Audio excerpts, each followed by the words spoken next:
welcome to episode 29 of Game of Wines, a Song of Ice and Fire podcast. I'm Olivia. I'm Gabby. And I'm Chris. And today we will be discussing Eddard Chapter 6 in A Game of Thrones, so make sure you have read before listening. So news that we have today is that George R.R. Martin is doing a project with HBO for a new series called Road Marks. It's based off of a science fiction project that apparently George R.R. Martin did with Robert Zelaney. And Martin considers him to be a friend and mentor, so I guess it's a deeply personal thing. It also says that he had passed away not recently, 1995. Yeah. So it kind of makes it more special for him. Yeah. So Road Marks is a plot that revolves around a central highway that links all time and possible realities. Each of the highway, many exist and lead to new future or past from one reality to another. So, like you said, yeah, some like Twilight Zone stuff. Twilight Zone, yeah. Looks interesting. Mm-hmm. Yeah. So that's our news. For sure. And the Martin message was just the same thing. He wrote a blog post about Roger Zelaney and about Road Marks and how it came to be. I'll post a link for it so you guys can read more into it. I did want to talk about something though, because I feel this way. I'm sure we all feel this way too. There's people online saying like it feels like George R.R. Martin is like abandoning his fan base because he's not sticking to the project that he said he would finish last year. Book? Yeah, yep. The Winds of Winter book. I know I'm very frustrated by it just because he's given us deadline after deadline and still nothing. And now he's starting a completely new project, right? A couple new projects. And not focusing on what he promised his fans. I'm not trying to like bash Martin or anything. I know he's got a lot going on. I know he's a very busy person. But some people do feel, like I've read comments online, that they feel like abandoned. You know what I'm saying? Why add more to the mix? Exactly. Yeah. So, just some food for thought there. Yeah. I mean, I would definitely check out Road Marks when it hits because I'm into that Twilight Zone stuff. So, yeah. Looks interesting for sure. Yeah. Our listener answers from last week are... the first question was, why do you think Jon defended Sam? And we actually had three people answer them this time. So Aunt Katie said, I think Jon defended Sam initially because he is humane, and then because he identifies with the fact that Sam cannot change who is just like Jon. Cannot change being a bastard. Mm-hmm. So that makes sense. Yeah. Emily said, I think it goes back to outcasts befriending outcasts, kind of like what Aunt Katie said there.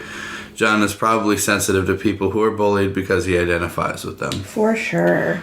And Christian said, because when Jon was younger, people were picking on him for being an outcast and bastard. He likes to inherently protect people that are outcasts. So yeah, from that I'm hearing a lot of like, he's a protector. He sympathizes with people like that feel outcast because he is outcast himself. Yeah. So. Our second question is, what do we think happened to Benjen Stark? And Aunt Katie says, I think Benjen Stark may not return. It has been too long. He may have been killed by an enemy or the cruel nature of all beyond the wall. Yeah, I think there's definitely a lot of possibilities of what exactly happened to him, if he's going to return, what's going on with him. Yeah. Emily says, unsure. I'd like to think he's not dead. Yeah, me too. Same. He seems strong enough and smart enough to tough it out beyond the wall. I mean, he is First Ranger. Mm-hmm. And not get caught by White Walkers. Yeah, that's true. Mm-hmm. Christian says that he thinks he got trapped beyond the wall and he probably just got lost. I don't know if he got lost. Yeah, because he's the First Ranger. Yeah. So he probably knows. He should know his way. Yeah. He's either with the wildlings or he's dead. Yeah. Fair enough. Yeah. Fair enough. Our third and final question is, how do you think Sam will do in the Night's Watch? Will he find a skill? Aunt Katie says, Sam does not fight, so he will hopefully find something to do besides guarding the wall. Maybe he can make or take care of the weapons, or cook, or take care of the animals. Yeah. Yeah. Yeah, and I think he'll find something. Yeah, and we know that he likes to read. Yeah, he's a very smart person. Probably have a library or something. Yeah. Oh, they do have a library. They do have a library. So... Emily says, I don't think he will do very well at fighting anyone, obviously. Yeah. But the Night's Watch seems to be a place where outcasts find their place. Good point. I like to think he finds his place somewhere. Yeah. And it's so much of like a family, even against the Master at Arms. What's his name? Malister? Not Malister. Alistair. Like, you saw all of the brothers kind of band together to protect Sam. So he's already finding his place. He just doesn't know, like, his role yet, you know? Yeah.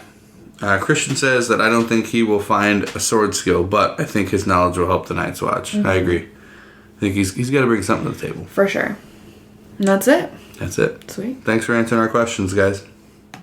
Last episode, we spent some time with Jon up at Castle Black, where he met Samwell Tarly, who he seems to be very quickly building a strong bond with. Today, we follow Ned on his investigation as it unfurls. We travel outside of the Red Keep and meet a character with some surprising and questioning attributes that leaves Ned even more puzzled in his investigation. The wine we are drinking tonight, I went pretty simple. It's something that I pick on a night where I just need a bottle of wine, you know those nights. It's called Yesway Rosé. And yeah, it's pretty good. Is it fruity or sweet? It's... Remember from last week? Not last week, one of the last episodes. I don't necessarily think it's too much of either. It's a rosé. Yeah. Okay, fair enough. And with that, our sixth wine rule from the New Wine Rules book by John Bonet, it is, there's a difference between fruity and sweet. I'm going to just read this because it's pretty short, and he gives like a really cool diagram of sorts of what's fruity, sweet, savory, or dry. I will post this because it's kind of cool. Yeah. It just gives you like the range of what type of wine is what. It's really cool. Anyways, the words sweet and dry have specific technical meanings when referring to wine, and they have to do with the residual sugar. I know we talked about that when I talked about fruity and sweet. Wine is typically made by converting grape sugar into alcohol. Usually all the sugar gets converted, although sometimes a bit is left over, which is the residual sugar. No residual sugar, that's a dry wine. Some sugar left over, it might be sweet. And he goes, it's like a asterisk. He says, the different types of Riesling are a great example of how a single varietal can yield a range of wines from bone dry to very sweet. Which is true. I really like Riesling because it's very diverse. Yes. I like the word. Yeah. So this means a wine can taste like fruit even if it's completely dry, meaning no residual sugar. It can also taste like things other than fruit, like we talked about before, mineral, herbal, or animal, even if there's sugar left. Weird. I know, the animal thing is weird. Fruity isn't necessarily the same as sweet, and savory isn't necessarily the same as dry. So yes, a wine can be both sweet and savory. This is often even more complicated because some allegedly dry wines, in fact, can have quite a bit of sugar left in, like the old buttery style of California Chardonnay or some modern red blends. Next time you try your favorite wine, think about whether it's dry or sweet, fruity or savory. And then he references the chart on the side, which I will post for you guys. Nice. And that's our rule. Very nice. Yes. All right. Let's dive in because this is a good chapter. Pretty juicy chapter. Hell of a chapter. Yeah. Yes. So the small council is preparing for the Hand's tourney that the king has commanded they hold, even though Ned doesn't want it to happen. He's very insistent that the tourney is for the king and not for him because he really, really doesn't want it to happen. So every time someone says the Hand's tourney, he's like, no. The king wants it. I don't want anything to do with it. And then the commander of the city watch explains what is happening in King's Landing because of the excitement surrounding the tourney. And I have to read this from the book because it's just insane. Like, okay. So he says, call it what you will, my lord. Knights have been arriving from all over the realm, and for every knight we get 2 free riders, 3 craftsmen, 6 men-at-arms, 12 merchants, 24 whores, and more thieves than I dare guess. Dang. This cursed heat had half the city in a fever to start, and now with all these visitors, last night we had a drowning, a tavern riot, a tavern riot, 3 knife fights, a rape, 2 fires, robberies beyond count, and a drunken horse race down the streets of the sisters. The night before, a woman's That head... made me laugh. What? The drunken horse Oh, race. yeah. The night before, a woman's head was found in the Great Sept, floating in the rainbow pool. Yes, you heard that right. Just a head. Ew. No one seems to know how it got there or who it belongs to. So that's what's happening in King's Landing right now. Shit's kind of whack, as you could say. Well, it's getting crazy. Yeah. Yeah. And then Renly tells the commander of the city watch that he better get everything under control and keep the peace. And the commander is like, I'm trying my best here. Like, this is some crazy shit that's happening. Yeah. Have enough people to And deal he with doesn't this. have enough men to deal with everything. Yeah. So Ned commands Baelish to hire 50 more men for the commander to help him out, and with that, the commander leaves. And then Ned turns to the rest of the council and says he can't wait for this to be over. Pycelle chimes in and says that these sorts of events are good for the city, though, because it brings in a lot of money for the kingdom. So Ned then wonders out loud when Stannis will return, because remember, he's been kind of MIA for quite some time, like since the beginning of the book, right? I don't think we've seen him at all. We haven't seen Stannis We haven't yet. seen him because he's at Dragonstone. Right. So, so Ned's wondering where he is right now and when he's gonna return, because they could sure use his help right about now. And he's what's his role in this small council? Do you remember? I don't remember. Does someone want to look that up while I continue? And after he wonders about Stannis, he ends the small council meeting and returns to his chambers. He orders for Jory to be brought to him and for his horses to be saddled. And he gets up to his chambers and he's taking off his silks and thinks of Catelyn and how he wants nothing more than a hug from his wife, to hear Robb and Jon sparring in the yard again, and to feel the coolness of the north. I'm thinking he was master of ships. Yes. Yep. You're right. Okay, so he was master of ships. Cool. As he waited for Jory to arrive, he sat down with the book he got from Pycelle. Remember Eddard, he went to Pycelle to ask about the death of Jon Arryn and what happened around that time. And Pycelle said he got this book out, and he was borrowing this book from Pycelle. And the book was The Lineages and Histories of the Great Houses of the Seven Kingdoms, with descriptions of many high lords and noble ladies and their children, by Grand Maester Malion. So he's kind of wondering what reason Jon had for this book, because it had to be something important. Ned knew there was some truth hidden in the pages, but what exactly was it, he wasn't sure. And it was just gnawing at him. So he opened to the section on House Lannister, and he was hoping something would jump out at him that would give him an answer. And I am going to read again from the book on page 274.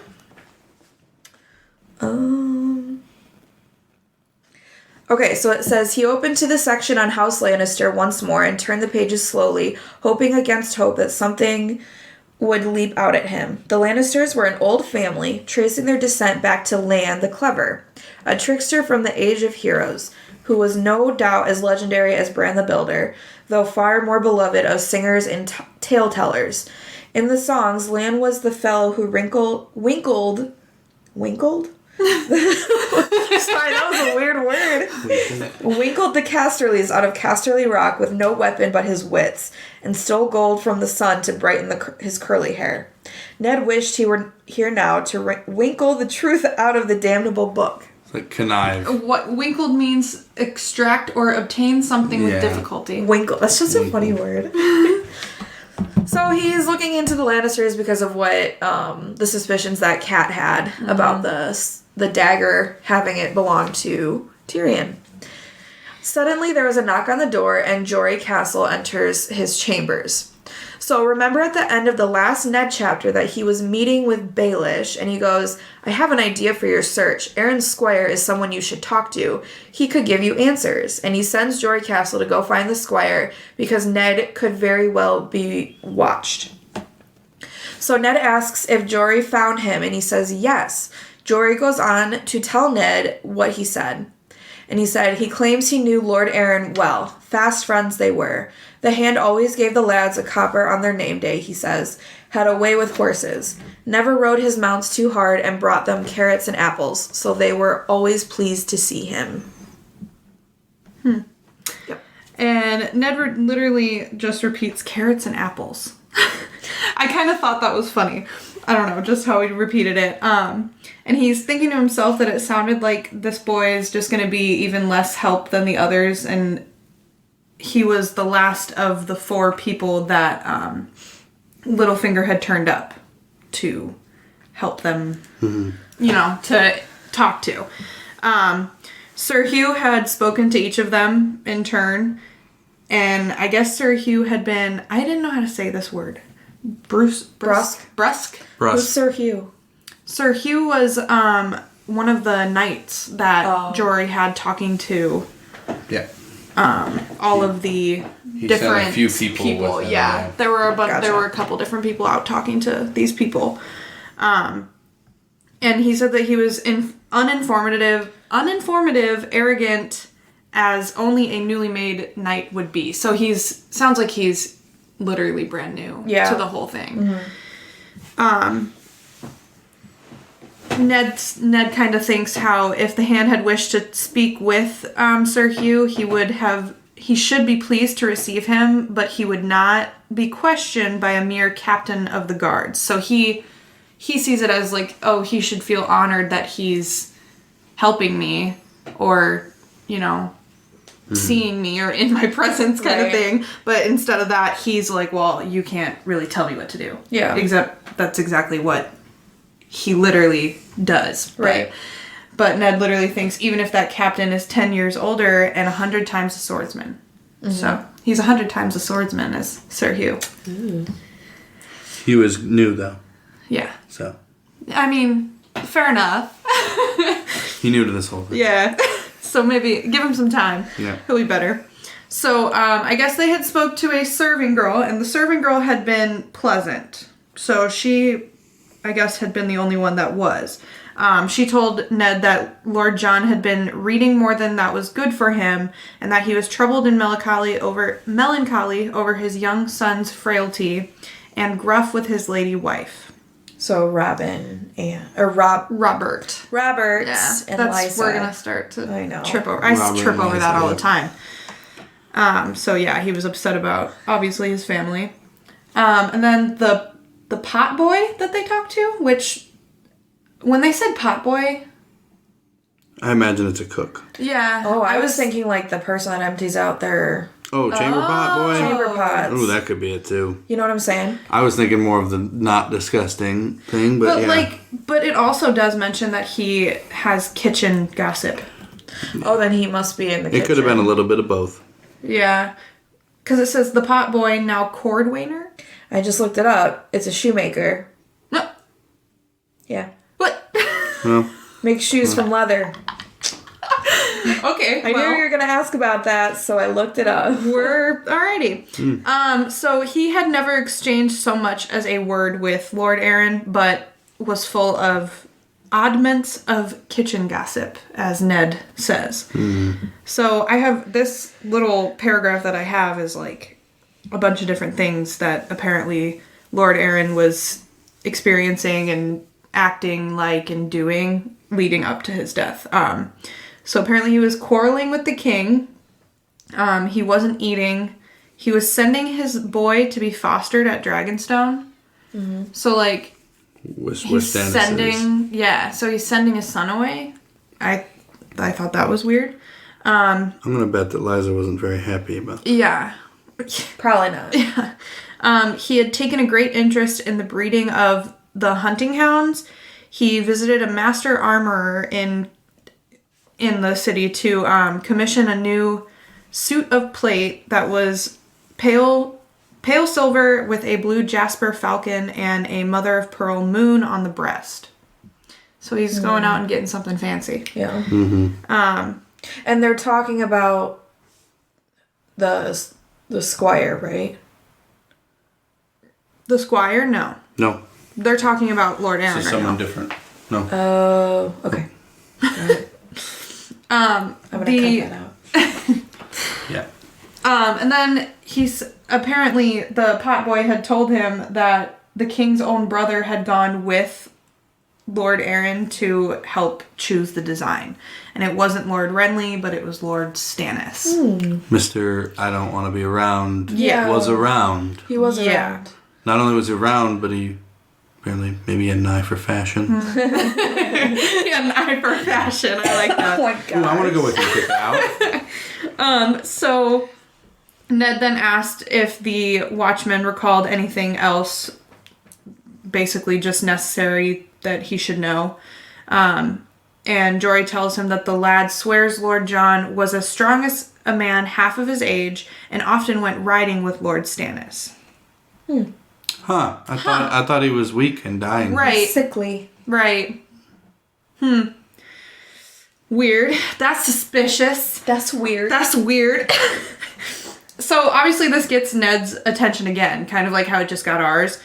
But for a different reason, I think. He kind of is thinking, okay, Stannis again.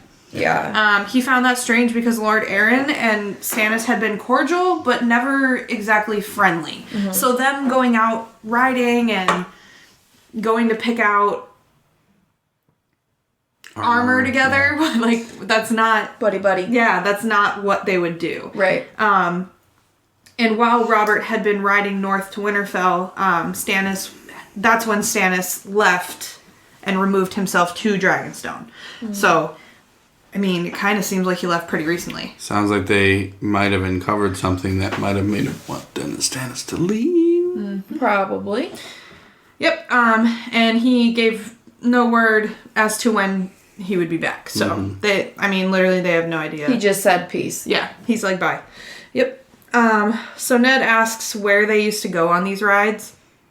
And apparently the potboy says that they visited a brothel. So Ned's like, hold up. A brothel? A brothel? The Lord of Erie and the Hand of the King visit a brothel with Stannis Baratheon. Like, I'm not stupid. Tell me the truth. Like, what? And he's literally sitting there shaking his head, wondering, and he's like thinking to himself, wondering what Lord Renly would make of this, because Stannis was a extremely different guy than Robert was. So Robert was drinking and He was brothels like and animated. Being a yeah, king. and he's got his humor and whatever, and literally, Stannis is stern, humorless, unforgiving, and he's grim in his sense of duty. So, literally polar opposites. And I think I read that Stannis is only a year younger than Robert. Yeah. Yeah. But he's a different dude. Yeah. So, Jory then says that the boy insists it's true. The Hand took 3 guardsmen with him, and the boy says they were joking of it when he took their horses afterward. So Ned obviously asks which brothel they went to, but they didn't know. They just said that the boy said that the guards would know. Obviously, if they They were went there. Yeah. So Ned's just thinking, okay, this is a pity because Liza took them to the knights, Vale. the Yeah, knights, all of the guards that would have been with Jon would have been just taken back So, with her and Robert. Everyone who would know the answer is gone. Yes, literally. And he says that. He's like, the gods are doing their best to vex us. Lady Liza, Maester Coleman, Lord Stannis, everyone who might actually know the truth of what happened to Jon Arryn is 1,000 leagues away.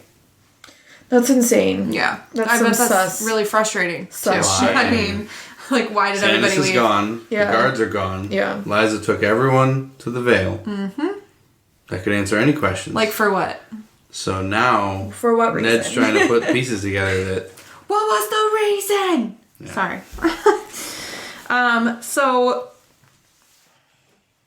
Jory asks Ned if he's gonna summon Stannis back from Dragonstone, and Ned just says not yet. He thinks he needs to do some more obviously digging. get more information, do more digging before he summons him, because I mean, for all he knows, he could have something to do with it. And that's kind of my next point, is that the matter was nagging at him because, I mean, why did Stannis leave? Did did he have something to do with it? Kind of thing. So, yeah. So then Ned just says, bring me my doublet if you would, the gray one with the direwolf sigil. I want this armorer to know who I am. It might make him more forthcoming. So he's going to the armorer. Yeah. So What's he's flexing. Yeah. He said, I'm a Stark. Yep. What's up? So Jory goes over to the wardrobe and says, Lord Renly is brother to Lord Stannis as well as the king. And Ned says, yet it seems that he was not invited on these rides. Again, kind of weird. So another little peek into Ned's brain. He has this whole little thought of, he isn't really sure what to make of Renly, with all of his friendly ways and easy smiles. And apparently a few days before, he had taken Ned aside and shown him this amazing rose gold locket. And inside was a painting of this lovely, gorgeous girl with doe eyes and a cascade of soft brown hair. And in the book, Renly even had said something like, do you recognize her or something? Like, does it remind you of somebody? And Ned was like, He just shrugged. He's like, what? And Renly tells him that the maid is Loras Tyrell's sister, Marjorie. He told Ned that there were those who said she looked like Lyanna Stark. So I think he was trying to get him to say, oh, she looks like my sister, or whatever. Yeah. Ned literally just said no. No, it doesn't. No. And he has this thought. He goes, could it be that Lord Renly, who looked so much like young Robert, had conceived a passion for a girl he fancied to be a young Lyanna? That stuck with Ned as more than strange. Yeah. Because she looked like Lyanna? Yeah. I thought that was weird. The strange that part... he was so fixated on the fact that people were saying she looked like Lyanna. I thought he looked like a young Robert. I thought that it was, the fixation was that Renly is in love with someone that looks like Lyanna looked when Robert was in love with Lyanna. That's weird. That's weird. It is the Baratheons have a type. Yeah. They sure do. And it's Lyanna Stark. Yep. Apparently. So Jory's holding out the doublet, which I didn't really know what that was. I looked it up. Remember last time it was a... Doublet. It's a doublet. I don't know if it's doublet or doublet. I have no idea. But it's like a vest, kind of. Oh, okay. It's like... It's like a leather vest. With a sigil and it says that he... crosses here. Ned slides his hands through the armhole. Yeah, it's a short-fitting padded jacket, but it looks like a vest. Made out of leather. Yeah. Okay. Yeah. Huh. Okay. So, he's putting that on, and he's kind of thinking out loud, and he says, perhaps Lord Stannis will return for Robert's tourney. And he's just saying that as Jory's, like, lacing up this doublet. Doublet. I like doublet. Doublet. I don't even know if that's how you say doublet it. on his back. Oh, no. It's doublet. Doublet. Doublet. Doublet. I looked up how to say it. Doublet. We need Hannah back to tell us how to speak French. Doublet. Yeah, literally. So Jory then drapes Ned's cloak around his shoulders and clasps it at his throat with the hand's badge of office. So he's really flexing. He says, I am a Stark and I am the hand of the king. And Jory tells him that the armorer lives above his shop in a large house at the top of the Street of Steel. Alan knows the way, my lord. So Ned nods and just says, the gods help this potboy if he sent me off herring after shadows. He's like, I swear to God, if you gave me false information, I'm coming for you. But he feels like it's going to be, because this is all gossip. Yeah. Literally, all. It's just, yeah. He even said kitchen gossip. Right. And he kind of thinks to himself that the Jon Arryn that he had known was not one to wear jeweled and silvered plates. Steel was steel. He might have changed his views since being Hand of the King, but... Being in King's doesn't sound like him. Yeah. It's a little weird to order something so shiny. So, fancy. So Jory asks if there's anything else that he needs, and Ned tells him that he should be visiting whorehouses. I thought this was funny because Jory just goes, "Hard duty, my lord," with a grin on his face, and he says the men will be glad to help. Porther has made a fair start already. Sure he has. Shame. I know your name. Yeah. So as he walks out, Ned's favorite horse was already saddled and ready for him. And as he passed beneath the king's gate into the stink of the city, his gray and white cloak streaming from his shoulders, he's Billowing in the wind. Billowing in the wind. Oh, so majestic. Wow, Ned. He's seeing eyes everywhere.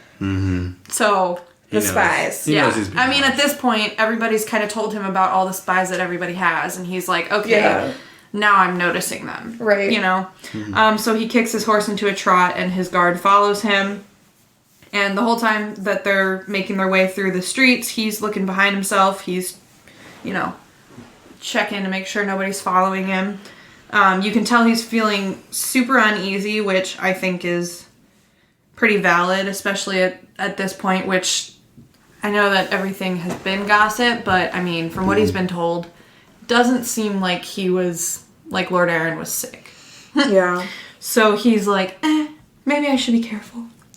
The shadow of the king's spider and his little birds had him fretting like a maiden on her wedding night. So, he's nervous. So, the Street of Steel began at the market square beside the River Gate. River Gate is what it was called on maps, but it's more commonly referred to as the Mud Gate. And he notices two boys no older than Bran dueling with sticks to the loud encouragement of some and then the furious curses of others. And an old woman ended the contest by leaning out of her window and emptying a bucket of slops onto the head of the combatant. Oh my gosh. So she just dumped it on all the people down below. That'll teach him. Yeah. So he also sees that a bunch of farmers are standing beside their wagons, bellowing, "Apples, the best apples, cheap at twice the price," and stuff like blood melons, sweet as honey. Blood melons make me think of grapefruits. Yummy. I like grapefruit. And then this little chant kind of confused me. Turnips, onions, roots. Here you go. Here you go. What? Okay. And then he literally is just repeating it. So yeah. Turnips, it's onions. like Aladdin. Here you go. The beginning of Aladdin. Yeah. Yeah. Exactly. They're just selling stuff. That's literally what I'm thinking of. Yeah. So, guards are standing at the mud gate and leaning on spears, kind of like half asleep, until they hear a group of riders coming, and they quickly form their ranks and clear the streets that there's a knight coming. A knight rolls up, Lord Beric, who was wearing the sigil of his house, and he entered, and the guards asked if he was here for the tourney, and he quickly replied that he was here to win the tourney. He's not here for the tourney, he's here to win it. Okay, so Ned joined up the Street of Steel and rode to the tall house on the hill where his information had led him. As he rode up to the house, he was immediately greeted by a young handmaid and Tobo Mott, who offered him wine, and he got down off his horse and he was like, okay, it's really cordial. They brought him inside, he had his wine. And as soon as he got Ned inside of his big house, he started pitching to Ned about building him armor and weapons, like immediately. So he was like, hey, did you see that I built, Renly? Did you see Renly's armor? That was mine. I built that really cool green thing. The green and gold. That was me. That was me. I built that. That's mine. That's me. And he's like, I could even make something, I know the wolf is the house sigil for Stark. I could make some really cool stuff with the wolf, like trying to bait him. And he's like, I'm the best armorer in the city. Like I can make some amazing stuff here. Or he goes, I've even learned and studied the ways of how to form Valyrian steel. I could take your sword and make you a new one. I could reforge it. And and he kind of comments about how, like, forging steel is not just about, learning how to do the steel, but it's about learning the magic ways of how to create this amazing forging. It's just a huge crock. But Ned's not really having it, and he goes, well, did you make a falcon armor for Lord Arryn? And this kind of takes Tobo back a little bit. He goes, well, they didn't actually honor me with their patronage, the two guys that were here. Huh. And he goes, really? They didn't buy armor from you? And he goes, no, they were more interested in the boy. And Ned goes, the boy. And Ned, like, thinking on this for a second, is like, can I see the boy? Can you take me to see who is it? Who the boy is? And he's like, who is this boy? He's like, yeah, I could take you to go see him. He's in the back in the forgery right now. So Tobo took them back to the forge, and when they open the doors to the forge, Ned just comments about how it smells like sweat and smoke and steel. Because this is where it's hot. Yeah. They're making all kinds of weapons and armor and things. Ned could feel the heat as a strong boy with thick black hair came to talk to them. Thick black hair comes to talk to them. Thick black hair. So Tobo talks him up immediately, and he goes, "This is Gendry, and he's one of the best forgers in the city, if not the best." And he goes, "Show him the helm that you made," and the boy quickly, like, retorts back, like, it's not for sale. And Tobo's, like, kind of upset, and he's like, this is the hand of the king. You can't just say, like, it's not for sale. You can't just say you can't have anything's for sale. He's like, if anything, you should offer it as a gift to him now that you said that to him. And Ned's like, no, he didn't do me any harm. Like, he goes, and then he's like, can I talk to the boy for a second? So he lets him talk to Gendry, and he asks him, okay, so did someone named Lord Arryn and Stannis come and see you? And he goes, yeah. And he goes, well, what did Stannis want with this armor? And he goes, well, Stannis didn't say anything to me. Stannis was just staring at me. He's like, you're talking about the tall man? He's just staring at me. But the other guy was asking more about my mother than the armor that he ordered. And Ned finds this very weird. He's asking about your mom. That's weird. Who was your mom? He goes, oh, well, my mom was a tavern woman with golden hair, and she passed away, unfortunately, a few years back. And Ned says, oh, I'm sorry to hear about that. And then Ned kind of gets closer to him while he's asking these questions, and he puts his hand through the boy's hair and picks up his chin to look at him, and he goes, I see it. What do you see, Ned? And Ned... What do you see? Yeah. Tell us. And so Ned... Sorry. Yeah. He just says, I see it, so that's like... What do you see? Wow. And so Ned then left with Tobo. He pays his regards to the boy, and he leaves with Tobo and asks him, okay, so you have this boy as an apprentice. Who paid for his apprenticeship? And Tobo goes, oh, he's a strong boy. He's very talented. There was no need for anyone. Completely disregarding the question. Yeah. No. He's saying he's a strong boy. I would have given him an apprenticeship anyways. He's not giving him a straight answer. And Ned's like, listen, okay, you're not. There's tons of strong boys on the street. Cut the bullshit. So I want to know. Yeah, I want to know who actually paid for his apprenticeship, because you wouldn't give it out for free, would you? Mm-hmm. And Tobo's like, I don't want, and he's like, I don't want to get anyone in trouble, but it was a stout round man with a beard. He was wearing a hood. He paid for it in gold, and he had no sigil or no defining features. He was wearing a heavy, rich coat of silver and purple, and I don't know who it was. Didn't even see his face, but he gave me some gold so that I would take this kid as an apprentice. And Tobo goes, listen, I don't want any trouble. And Ned replies with one of the best lines here. He goes, neither do I, but in these times you can't escape trouble. So Ned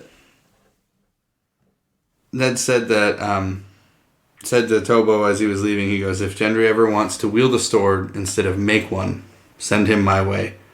And Tobo thanked him, and Ned, I think, flipped him a coin there, and Ned left. So Ned, confused, asked a single question while he was riding back. What is the question? What had Jon Arryn wanted with a king's bastard, and why was it worth Jon Arryn's life? So Gendry is a bastard? He's Robert's bastard. He's Robert's bastard. He's a Baratheon. What? Well, technically Thick he wouldn't. black hair. But I don't think he would be yes, he is Baratheon, but Yeah, he's a bastard, but he's the bastard last he's a name. Baratheon What's bastard. the southern Sand is Dorne. Dorne? Let me look it up. Bastard. It's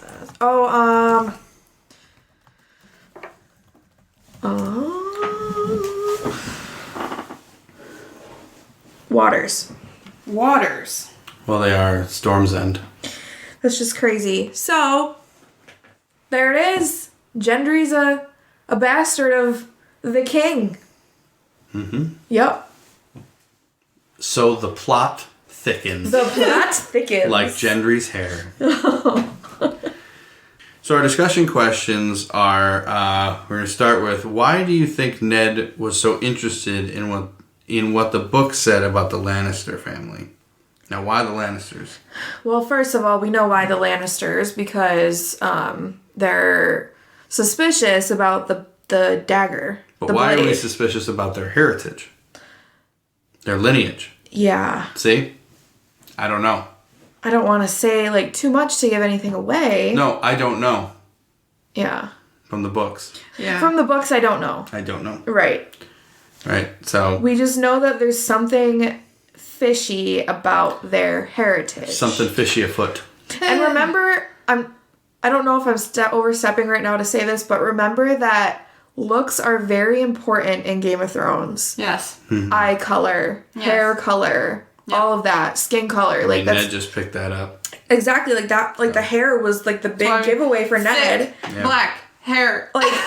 That is definitely something to track and pay attention to when you're reading and listening to us.